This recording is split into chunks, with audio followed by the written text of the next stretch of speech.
धक्कादायक बदलीसाठी अहिल्यानगर झेडपीत गुरुजी बनले लुळे पांगळे। अहिल्यानगर जिल्ह्यात 2012 प्रमाणे पुन्हा बोगस अपंग शिक्षक घोटाळा उघड होण्याची चर्चा प्राथमिक शिक्षकांच्या वर्तुळात सुरू आहे।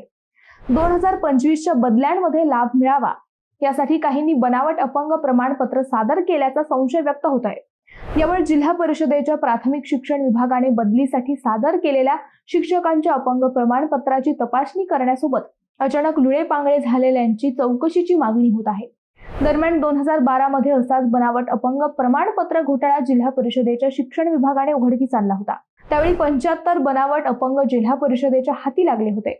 शिक्षकांना बदलीमध्ये सवलत मिळावी यासाठी शालेय शिक्षण विभागाने विशेष संवर्ग 1, पत्नी एकत्रीकरण आणि अन्य सवलती दिल्या आहेत। यात विशेष संवर्ग म्हणजे स्वतः अपंग असणे अथवा दुर्धर आजाराचे पीडित असणे अथवा अपंग मुलांचे पालक यांचा यात समावेश आहे।